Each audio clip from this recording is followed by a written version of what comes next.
Ladies and gentlemen, good day and welcome to the Endurance Technologies Q2 FY22 results conference call hosted by Axis Capital Limited. As a reminder, all participant lines will be in the listen-only mode, and there will be an opportunity for you to ask questions after the presentation concludes. Should you need assistance during the conference, please signal an operator by pressing star, then 0 on your touchtone telephone. Please note that this conference is being recorded. I now hand the conference over to Mr. Nishit Jalan from Axis Capital. Thank you, and over to you, sir. Thank you, Melissa. Good morning, everyone. Welcome to Q2 FY22 result conference call of Endurance Technologies. From the management team, we have with us Mr. Anurang Jain, Managing Director, Mr. Ramesh Gehani, Director and COO, Mr. Massimo Venuti, Director and CEO, Endurance Overseas, Mr. Satyajit Ray, Director and Group CFO, and Mr. Raj Mundra, Treasurer and Head Investor Relations. I'll now hand over the call to Mr. Jain for his opening remarks, post which we can have the Q&A session. Over to you, Mr. Jain. Thanks a lot. Good morning to everybody. I would like to share details of how we have done in the second quarter of the financial year 2021-22. In India, in the second quarter of FY22, as per the CM data, the two-wheeler industry sales grew by 4.5% compared to quarter 2 of the previous financial year. Scooters grew by 2.3% and motorcycles grew by 6.3%.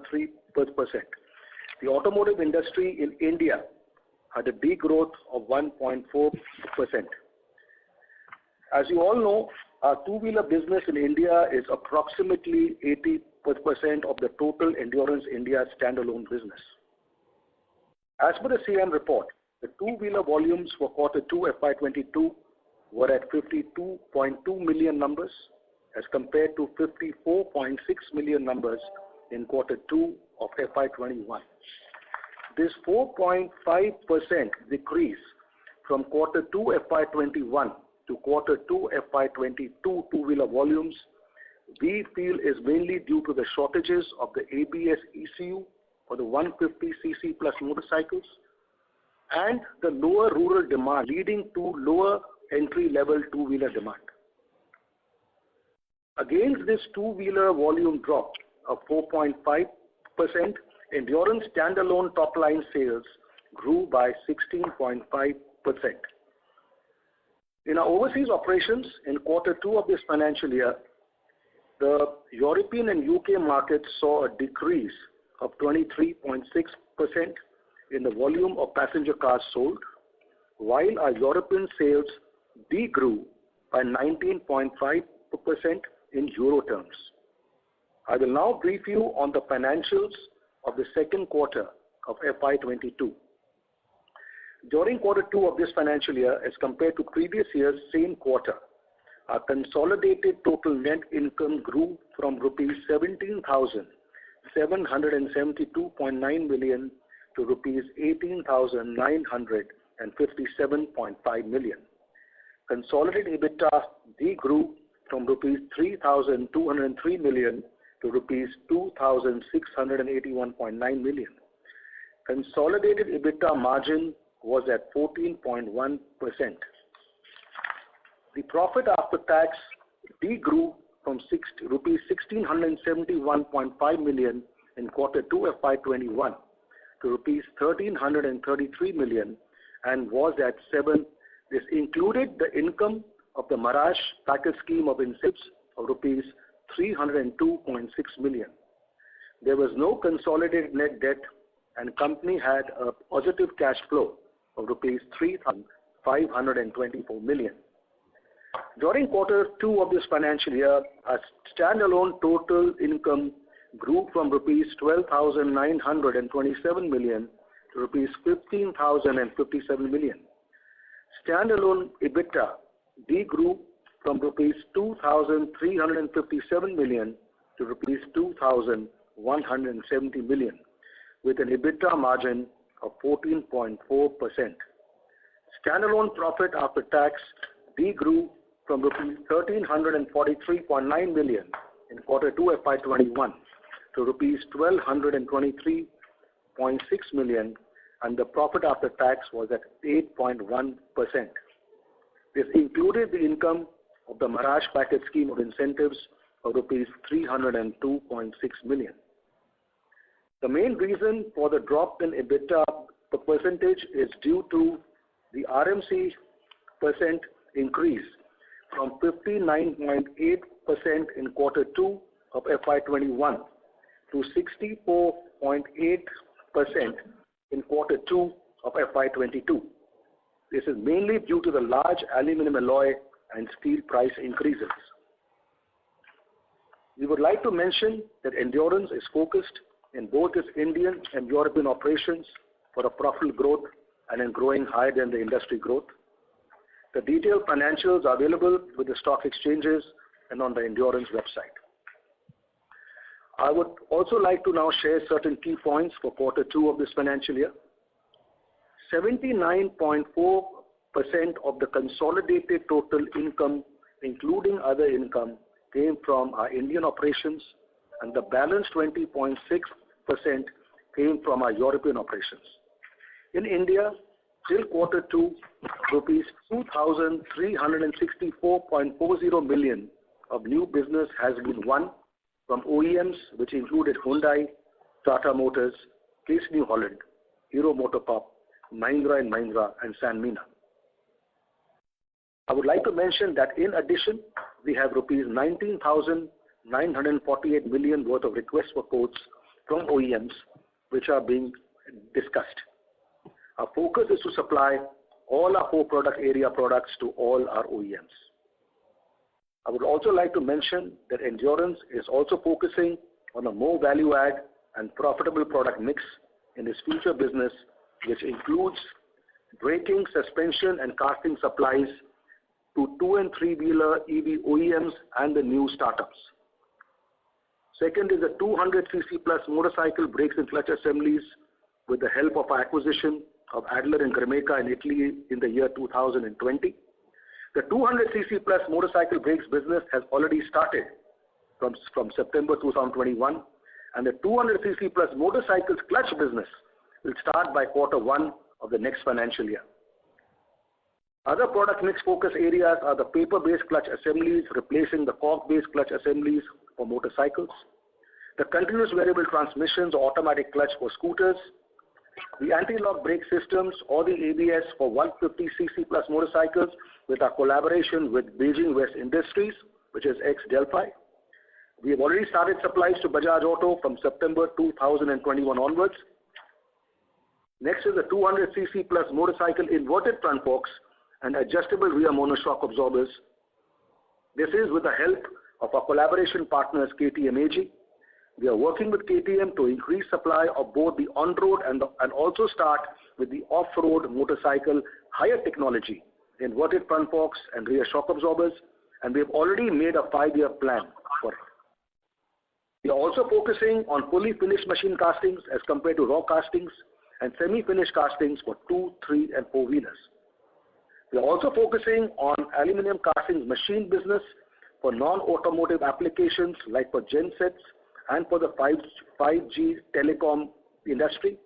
We have been already awarded a total business of rupees 1,100 million for this non-automotive business, this non-automotive casting business, which will start in March and April 2022. As this brake assembly business is growing with addition of Bajaj, TVS, Royal Enfield, Yamaha, Hero MotoCorp, and HMSI new business, we are increasing supplies of disc brake assemblies from 285,000 brake assemblies a month to 570,000 brake assemblies a month, and discs from 375,000 numbers a month to 675,000 numbers a month, which will reach full capacity by March 2022. Our second plant at Waluj, Aurangabad has been set up for this increase in volumes, and we will start by the end of this month in the new plant. As mentioned earlier, on 2nd February 2021, we started operations at our new plant at Vallam near Chennai to supply machined aluminum castings for Hyundai, Kia, Royal Enfield, and now we are in the process of acquiring new business for this plant from both existing and new OEMs. In September 2021, we have also started supply of aluminum cylinder head low pressure die castings at our Pantnagar, Uttarakhand plant. The order is for 720,000 cylinder heads per annum. We are happy to inform you that the supply of two-wheeler ABS assemblies has started in the last week of September 2021. Our plan is to reach a run rate of 400,000 ABS assemblies per annum by July-August of 2022. As you may be aware, competition is mainly from Bosch, which controls the major market share in the Indian ABS market, which requires approximately 3 to 3.5 million ABS assemblies per annum, and this market is growing. This is a very large opportunity for Endurance, as there are very few suppliers due to the high technology requirement. We are also focused on supply of our products for EV 2 and 3 wheelers. We have already started supplies of brake assemblies, suspension and aluminum castings for electric scooters and 3 wheelers. Our focus is to supply our EV products to 2 and 3 wheeler OEMs, both existing and new, including Ola Electric, Ampere, Okinawa, Ultraviolet, Ather and Hero Electric, and new startups which are funded by OEMs. I'm happy to inform you that we have recently won the brake system order from Ather, which will start in Q1 of the financial year 2023. Due to increased orders from Bajaj and Yamaha India, we are increasing supplies from 240,000 alloy wheels a month to 320,000 alloy wheels a month in our existing Chakan plant near Pune by end of next month. As far as Europe is concerned, till Q2 of FY22, we have won 10.03 million euro of business from Porsche, Daimler, Case New Holland, and Stellantis, which is the Fiat Peugeot JV. As mentioned in previous investor calls, I would especially like to point out that in the last 3 years, 130 million euro of business has been won for electric and hybrid cars, which has already started in FY21 and will reach peak volumes in FY27. Out of this 130 million euro value, 35 million euro business won is for electric cars for Audi and Porsche, and 95 million euro business won is for hybrid cars for Volkswagen, Daimler, BMW, Stellantis, and Maserati. I would also like to point out that Endurance, both in India and Europe, is actively pursuing its focus on gaining access to new technology and focusing on new product organic and inorganic growth. I would also like to mention that Endurance has also entered into 2 backward integration product areas, which are import substitutes also. First is the aluminum forging axle clamps required for our inverted front forks. Endurance has entered into a technical collaboration with FGM Italy, and supplies will start at our Aurangabad plant from next month. The second product is wire braided hoses for ABS applications for mid and high-end bikes. The supplies have already started in June 21 of this year from our Aurangabad plant. Both of our projects will help us in our future profitable growth. In the second quarter of this financial year, our aftermarket sales grew from rupees 713.54 million in the previous year to 1100.5 million in this financial year. The aftermarket business was at 7.3% of our net India standalone sales in the second quarter of this year. We are exporting our aftermarket parts to 30 countries, and now we are adding 4 more countries in this year. We have started trading in 2 and 3 wheeler tires for both India and exports. In Q2 of FY22, the export sales for the India standalone business increased by 52% from rupees 427.23 million in Q2 of FY21 to rupees 516.93 million in Q2 of FY22. On the environment front, I would especially like to mention that Endurance is striving to being carbon neutral in its plants by effective use of solar power and wind power, creating carbon sinks by driving tree plantation and thereby creating dense forests, and driving use of natural gas and LPG in the place of electric power and furnace oil. We are also focusing on lowering hazardous waste generation and so as to achieve zero waste to landfill. At Endurance, it will be a continuous endeavor to grow through organic and inorganic growth with a focus on technology upgradation, quality improvement, cost, and environment, health and safety.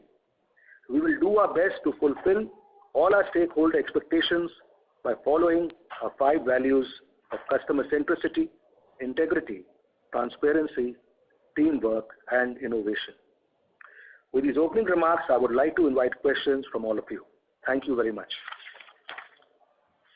Thank you.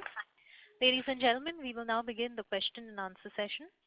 Anyone who wishes to ask a question may enter star and 1 on their touchtone telephone. If your questions have been answered and you wish to withdraw yourself from the queue, you may enter star and 2. Participants are requested to use handsets while asking a question. Ladies and gentlemen, we will wait for a moment while the question queue assembles.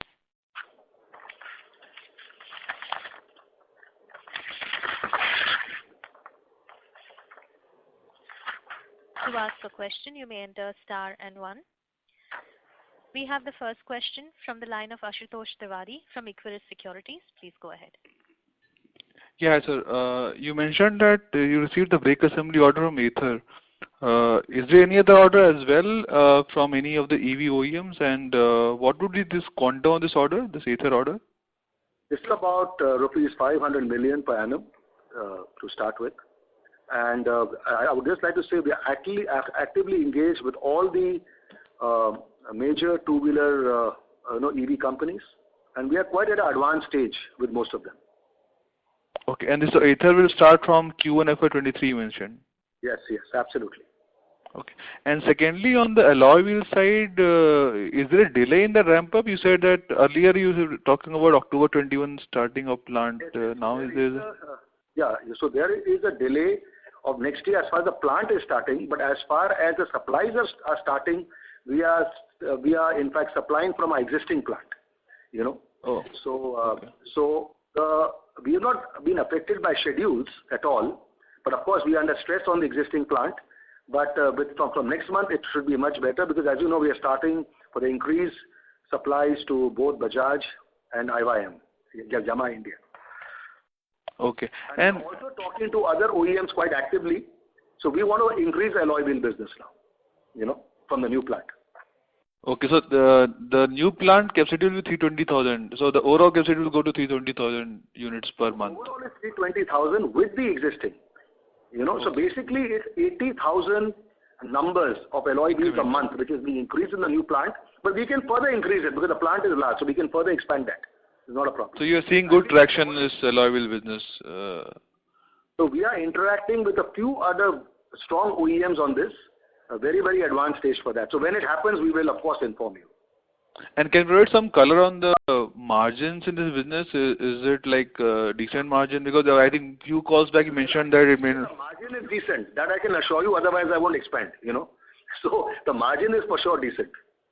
Okay. And lastly, you mentioned that even excluding the material cost impact, there is a growth of almost high single digit in India operations YOY. So which products are doing the best as of now, like say in this year so far in terms of driving the growth?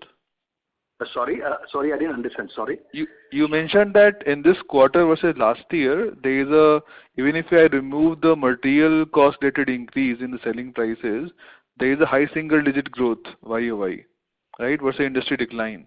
So which are the products which are driving this growth this year, major products? Yeah, so I did not say that excluding raw material, the growth is high single digit. There would be a small growth because there was a very high increase, like I mentioned, by 5% from last year to this year. But I can tell you the major areas which are driving growth is of course the brakes, as you know. I've been talking about it, and I would say the casting business, because what is happening, we are going into fully finished. And I had mentioned the last few calls that casting business is now getting very attractive for us, because getting into full machining, the margins are better. I've been saying it for the last 2 years. And now getting to non-automotive business, like 5G telecom and gensets, it is a very, very good machine casting business, So we have, and we've already got, like I said, 1,100 million rupees of business starting in March, April 2022. It's just 5 months away from now. So this is a very attractive, and there's a huge scope of increase here. So we are quite excited about this business for our plants in Chakan and in Vallam, which is our new plant for die casting. So I would say in all this challenging situation we are in, there are some nice, interesting things happening on the EV front, on the alloy wheel, on suspension, on brakes, on non-automotive as well as fully machine castings for our existing OEMs. So there are quite a few, and of course, I didn't talk much about the new organic, inorganic opportunities where we are actively involved. I've been talking for the last 9 months to a year. So that, of course, we'll inform you once that happens. So that's also something very interesting happening. This 1100 million is a new business mentioned? Million Sorry? rupees? This 1100 million new business is from which? What?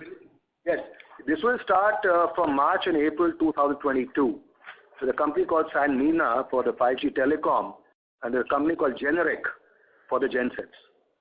These are all machined aluminum casting applications for the gensets and for 5G telecom. Okay, so thanks a lot and all the best. Thank you. Thank you. We have the next question from the line of Jinesh Gandhi from Motilal Oswal Financial Services. Please go ahead. Hi, sir. My question first pertains to the India business. So while there has been some impact of commodity cost on primarily benefiting revenue growth, can you share what would be revenue growth for our two-wheeler segment revenues and what would be the contribution of PV segments now in second quarter versus last year? So what you're asking me is what will be the growth in the two-wheeler segment revenues? See, the two-wheeler percentage has gone up to about 81% now. It's normally 80, it was 75, 80, but for two-wheelers is going up because it depends upon how the two-wheelers are doing versus four-wheeler in terms of volumes. Plus what happens is our major customer, Bajaj Auto, to be honest, has quite done well because of its exports business, which is about 45% to 50% of sales. So they continue to do well in the COVID times, you know what I'm saying? And because they are more in the premium bikes, the major impact is more on the ABS ECU, but still they are doing well, And so I would say the two-wheeler is about 81% of our India standalone sales. Sure.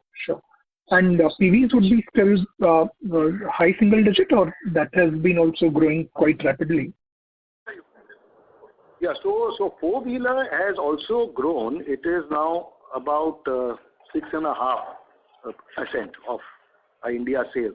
See, the value has grown. The issue is that as a percentage, because two-wheeler has done better, the percentage looks like EBITDA margin, It's the same way, So I think, but this is a focus area for us now, four-wheelers. Hyundai, Kia, Tata Motors, Mahindra and Mahindra, like I mentioned last time. Sure. So the 6.5% in 2Q this year, how does it compare with same quarter last year? No, this is for the half year, I'm telling you, half year. So it has increased by, I think, 1% over last year, approximately. It's a 1% increase. Okay, understood.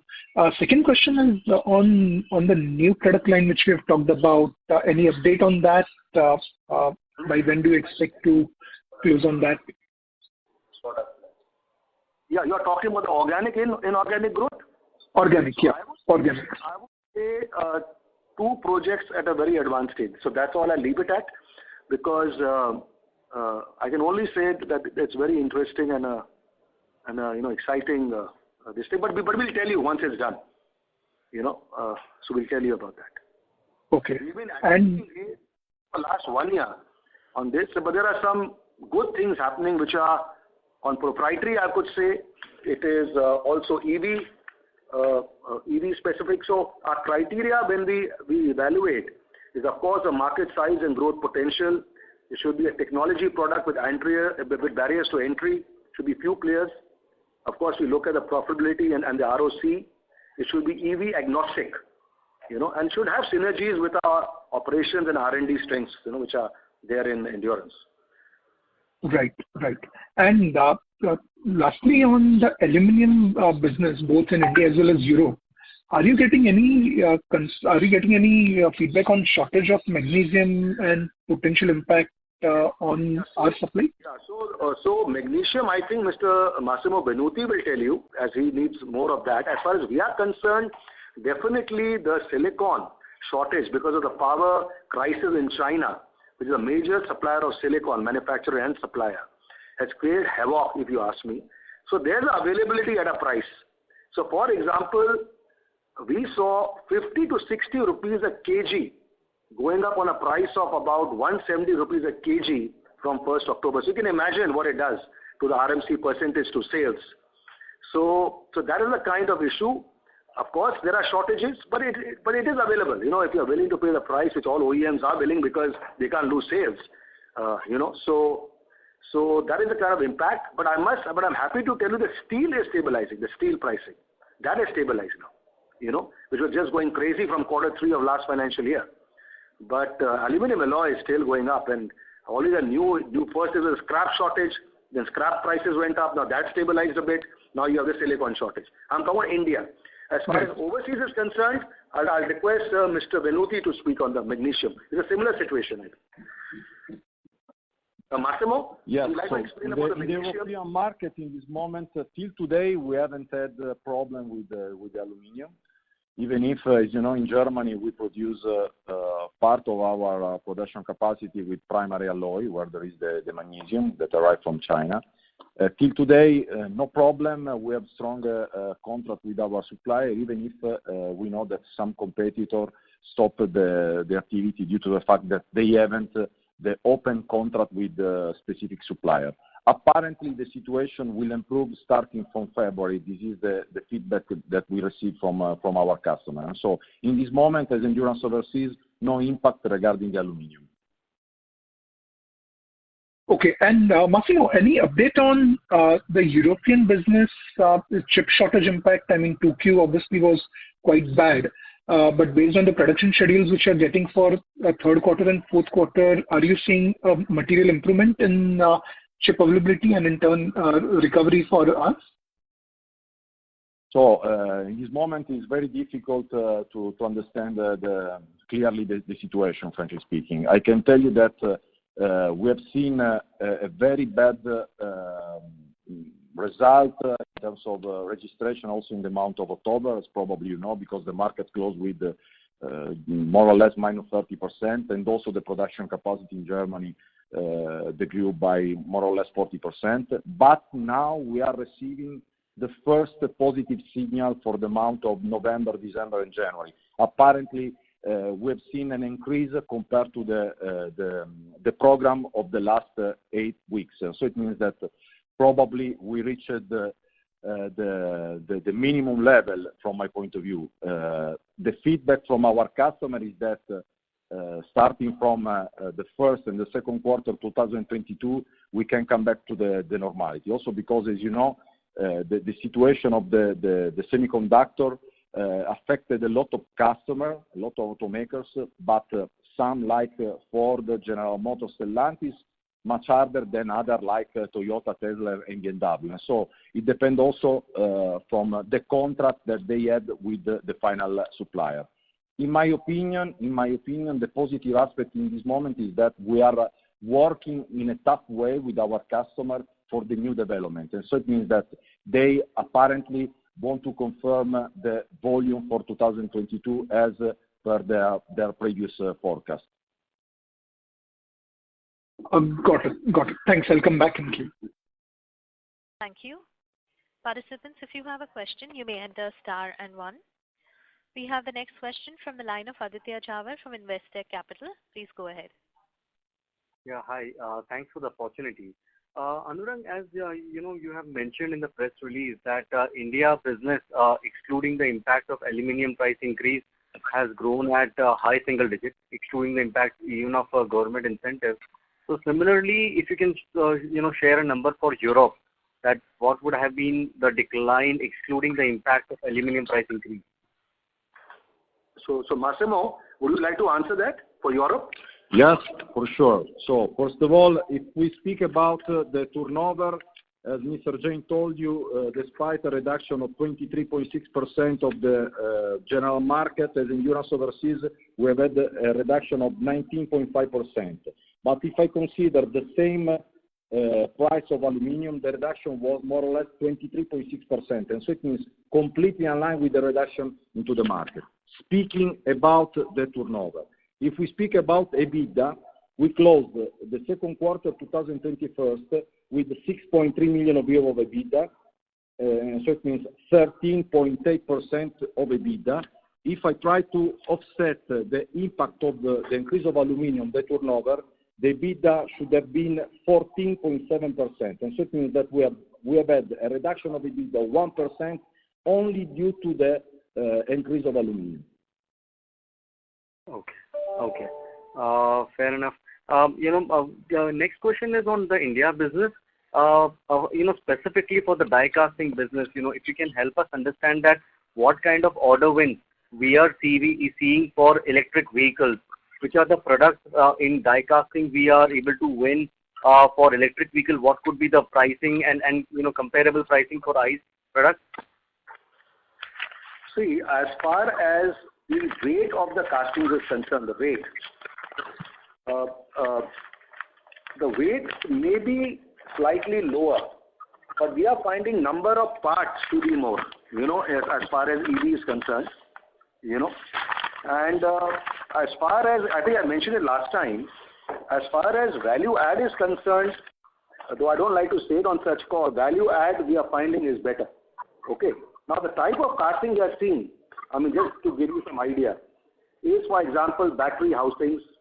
We are seeing terminal grounds, terminal phases, base MCU, upper plates, motor housing. We are seeing, that is one example. Also, that we are seeing like case transmissions, castings, middle plates, upper plates. So names are different compared to crankcases and covers and cylinder blocks and cylinder heads, which are in an IC engine. So these are the kind of parts in casting we are finding. But let me be very clear: the overall weight is a bit lower, but the number of parts are more. But the value add with machining, we are finding it to be better. Just to give you some idea. And we have already won orders in die casting for EV components, right? Already started supplying to, our first customer was, of course, Bajaj Chetak. We're starting with 3-wheelers, and now we are going to work with the new EV companies, Also, we have got an order for castings with Aptiv, which supplies to Tata Motors. The aluminium casting, it's a housing actually. We won orders. So we are also looking at 4-wheeler tier 1s to supply to, who are making, say, battery packs or something, even for 4, because these are good orders. So, so like I mentioned in, I think, one of the calls last time, like even for IC engines, we are working with the Maruti Sundaram Fasteners JV. We have won the orders, will start next year. Then Cummins also, with Sundaram Fasteners, we have another good order next year. This is all for our Vallam plant, actually in Chennai, near Chennai. So we are working wherever we can make money and there is a good business opportunity. You know what I'm saying? Final question, any update on the tire business? We have seen a strong growth in aftermarket. So what has been the contribution from the tire segment, and how margins of this segment is as compared to the company average margin? So, okay, let me clarify to all the people, we do not manufacture tires. Yeah. After the strong reaction we got in 2019 from all of you, we had, the same evening stopped the project, because to see the interest of all of you, because of your experience, you didn't think tires was a good business. So we don't manufacture tires. What I'm saying is we are trading in our aftermarket. It's still a very small thing, for 2 and 3 wheelers. We hope to expand it, but our aftermarket margins are not bad. Let me put it that way. So this is a business in trading we want to grow. So nothing to do with manufacturing. We are not in the 2 and 3 wheeler tire manufacturing business. So we are looking at now, like I said, a lot of more interesting organic, inorganic operations, in the EV space as well as on proprietary space for 4-wheelers as well as for 2-wheelers. Perfect. Okay, that's it for me. All the best. Thank you. Thank you. We have the next question from the line of Arvind Sharma from Citi. Please go ahead. Thank you, sir, for taking my question. Sir, first question would be the India business is the ABS opportunity. And naturally, till now, it's a large global producer that had a big share. Now, that opportunity can be for you. Mr. Sharma, this is... I could understand the last sentence. I'm sorry, sir. Mr. Sharma, your line is breaking. The audio is breaking from your line. Hi, is it clear? It's not clear, sir. Could you adjust your instrument or move to an area where you have connectivity? Sure. Is it clear now? Yes, it's better. Thank you. Yes, yes, it's clear.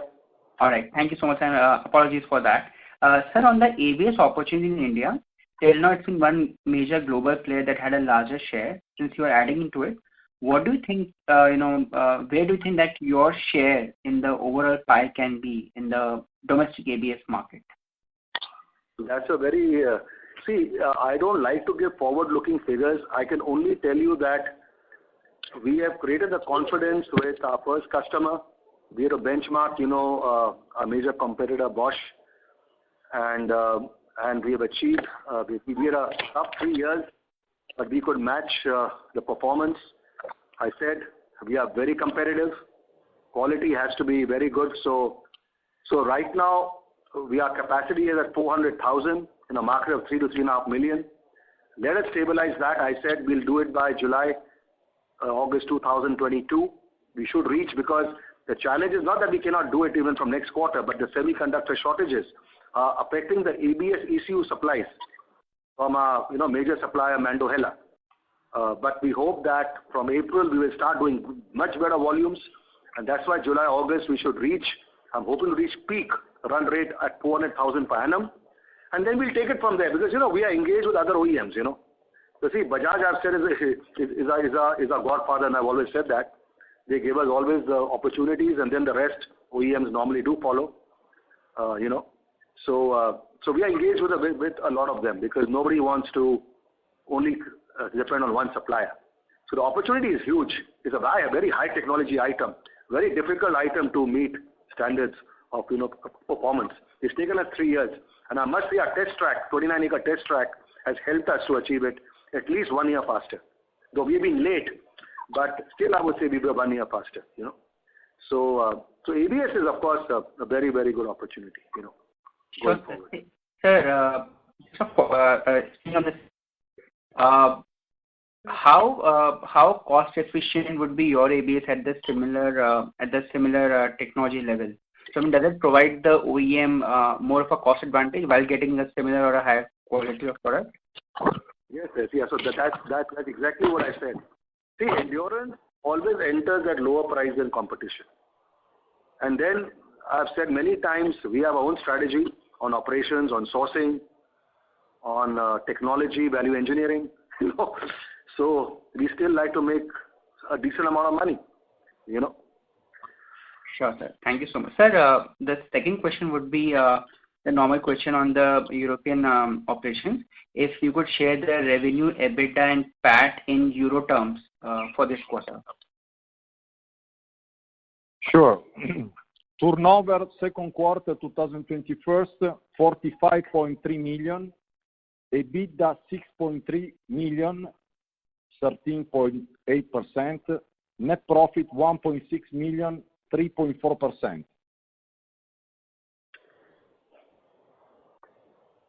Thanks, Massimo. Can you share the similar number for last year, the same quarter? Is it possible? Sure. 2020 turnover 56.3%, 56.3 million.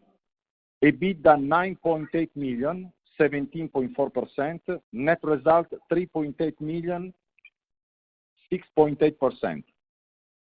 Sure. Thank you so much, sir. That's all from my side. Thank you so much. Thank you. Thank you. We have the next question from the line of Sonal Gupta from L&T Mutual Fund. Please go ahead. Hi, good afternoon, and thanks a lot for taking my question. Sir, one was, could you repeat the aftermarket numbers? I mean, you said 7.3% of sales, but could you give us, again, sorry, I missed that, this year and last year numbers for Q2? Yeah, so aftermarket, actually the numbers were 1100.52 million in quarter 2 of this financial year, and last year quarter 2 was 713.54. So we had a growth of 54% over last year in the aftermarket. And similarly, exports, you said 516 million. What was the number for last year? Yeah, Yeah. So last year was 427. So about 21% growth, 21%. And there would be an overlap between these two categories, exports and aftermarket, or there's not much of it? There is an overlap. I'll just tell you. I think I'll request Mr. Ray to answer that.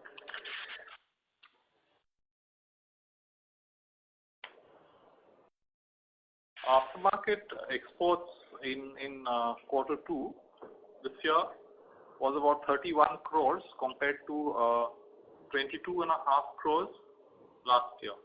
So this grew by around 37-38%. And the number of total exports that Mr. Jain said just now includes these two numbers of aftermarket for the respective years. Got it. No, that's very helpful. Thank you. And just on this, sir, on the any thoughts now on the PLI scheme and how would you be able to take advantage of it? See, right now, I mean, what we have gone through, the only item right now which we can think of is of a CVT, continuous variable transmission. We need a clarity whether it's applicable for two-wheelers. And I'm also going to check on the ABS if that's valid. But some certain projects we are looking at, like I told you, organically as well as inorganically, those are fitting in this PLI scheme. So once we finalize that, those projects will help us. I cannot tell you what they are, but that will help us. But right now, I could only see a CVT there. Right. And just a clarification on your Ather brake order. I mean, this is like the traditional thing that you're supplying even for the premium motorcycles in India, or is this sort of technologically different? It is similar type of braking system. Of course, it is different, but it's similar. Got it. Okay, sir. Great. Thank you so much. Yeah, sure. Thank you. We have the next question from the line of Chirag Jain from DAM Capital. Please go ahead. Yeah, thank you for the opportunity. Just wanted to get a sense in terms of the sourcing strategy for the new age electric two-wheeler startups versus the traditional two-wheeler companies. So in the two-wheeler industry, I think the supply chain is fairly well established where large part of outsourcing is done and OEMs typically tend to do the assembly part. Are we seeing similar sort of a sourcing strategy even in the electric two-wheeler startups, or there is a lot of in-sourcing with them in the initial phase so that they can respond to the market a bit faster? Any color on that front? Yeah, so our products, which are brakes, suspension, and castings, is the same sourcing strategy. There is no change at all. In fact, the good part is that for the castings, it is from day one fully machined. Like when we started the earlier IC engine business for castings, a lot of the customers had in-house machining, whether semi-finished or full machining. So here for EV, everybody is giving orders only with machining. So that's a good value add for us, But brakes and suspension, look, they don't have the technology inside. So that has to be done by us only. Okay. And second, on the competitive dynamics, since a lot of players would be keen to enter, let's say, electric two-wheeler startups. So how is the competitive dynamics for the products that we are doing? I mean, vis-a-vis the traditional two-wheeler OEMs and let's say electric two-wheelers, are the pricing slightly lower because a lot of people would be keen to enter into them? In fact, I would say the pricing, I'll just put it this way, I don't want to, the pricing is attractive. Okay. And the competition is the same. I don't see anybody new coming in. Okay. And just last thing, any thoughts on the Tesla, the die casting, let's say, disruption that they are trying to do, a single or maybe two sort of a component die casting for, let's say, four-wheelers. Any thoughts around that? Could that be a disruptive risk over a longer term? No. See, we are not engaged with Tesla, but they have their own very captive, it's called some Giga Press or something, which they are doing it in-house, which is a technology of their own. They have, I think, worked with an Italian company called Idra, if I'm not mistaken. And that's a huge, huge investment, and I believe they are doing it in-house. I'm sure they are maybe having some suppliers for castings even outside. I don't know really. I think that Massimo Venuti can maybe throw some more flavor if he knows this. But we are not engaged at this stage from India with Tesla. No, but can that technology or that manufacturing process could be sort of a threat for our aluminum casting business? I mean, this is obviously from a longer-term perspective. See, what I believe, I understand what Mr. Elon Musk with Tesla has done is, he's reduced the number of die casting components, Yes. So if there were 5-6 parts going in an assembly, is made into one die casting, which requires a massive press with a more investment, and it is a technology. And he has, I think, jointly worked, I believe, with EDRA from Italy to make these special presses. I don't know whether there is a clause whether he cannot sell those machines to others. I don't know whether there's a clause like that, but it's not affecting us in any way. Okay. Thank you. That's it from my side. Yeah. Thank you. Participants, if you have a question, you may enter star and 1. We have the next question from the line of Pramod Amte from InCred Capital. Please go ahead. Yeah, hi. This is with regard to ABS. Since you're almost started the production now, what type of challenges you feel, considering it's a very high valuation and a critical component, you are going to face in the near term, and also in terms of what type of global capabilities you may have to bring on board, considering that it has a lot of electronics also parts involved in it, if we have to ramp up to the requirement of other OEMs? Yeah, see, I think right now, of course, like I've always mentioned, the focus is on process controls and quality.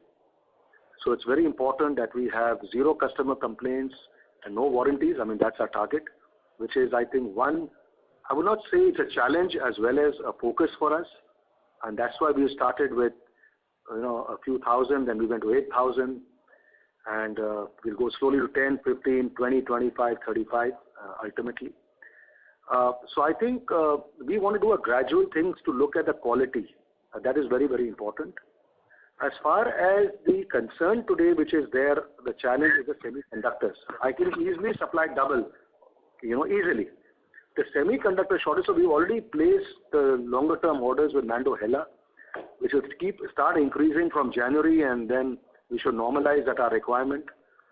But at the same time, I think, just to tell you in general, I'll only say one sentence: we'd like to de-risk as much as possible all these concerns.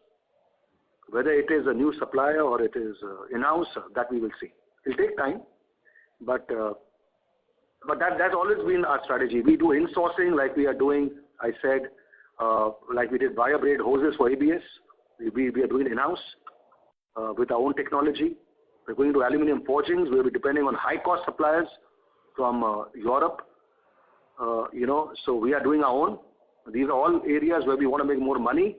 So I would say these are strategies we are going to adopt. We already started working to make more money on the ABS. So I think there would be a lot of de-risking happening in future. Okay. And second is for new order wins for ABS. Considering your experience, and as you alluded that you were marginally behind the timeline to meet the production, do you get more confidence now if you win new orders? Is there a possibility of executing on time the new orders, or you can shorten that production or the win to production timeline for ABS specifically? So definitely we can, based on our experience of last 3 years in meeting the benchmark standards, we are very confident of doing it in a shorter period of time. One of the biggest advantages Endurance has is its own test track. I don't need customer test track or the ARAI test tracks or other test tracks. We'll do it on our own test track with the supervision of our OEM customers. So the lead time will be short. Of course, so lead time will be short. The only challenge would be the semiconductors. But I'm told from quarter 4 of this financial year, things will improve. Sure, sir.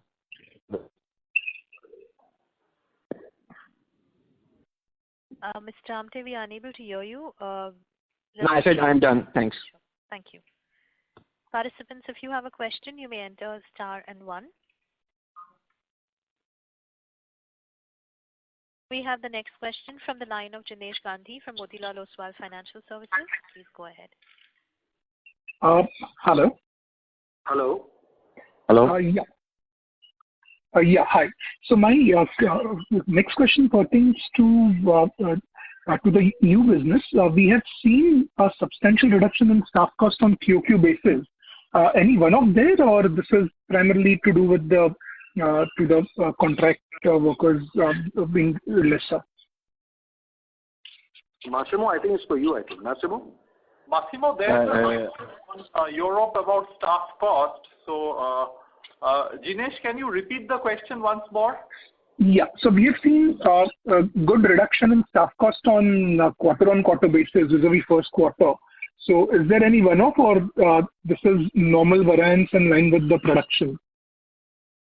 No, there is nothing important. There is only a reduction due to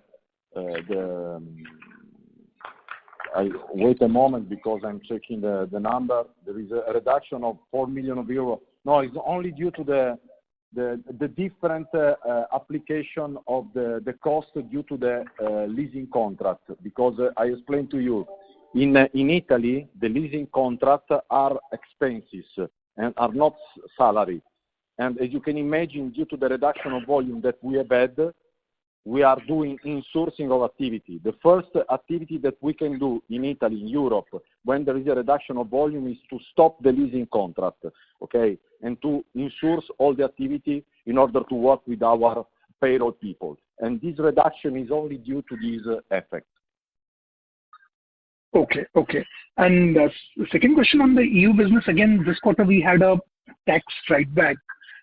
So what should be the sustainable tax rate for full year this year and going forward?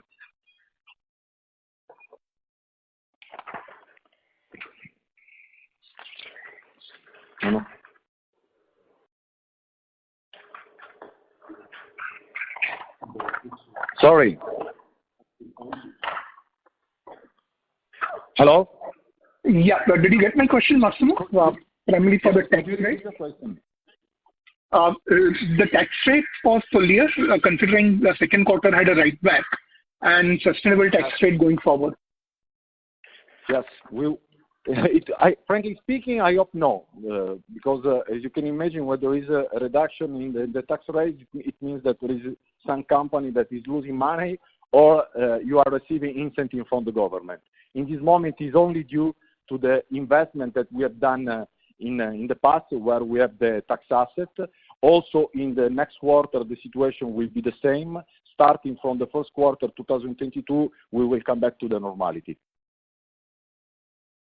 Okay, got it. Thanks. Thank you.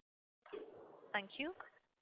Ladies and gentlemen, that was the last question. I would like to hand the floor back to the management for closing comments. Please go ahead. No, from my side, I think no further remarks, no further comment. And I want to just thank everybody for their time on this call. Thank you, members of the management. Ladies and gentlemen, on behalf of Axis Capital Limited, that concludes this conference. Thank you for joining us, and you may now disconnect your lines. Thank you.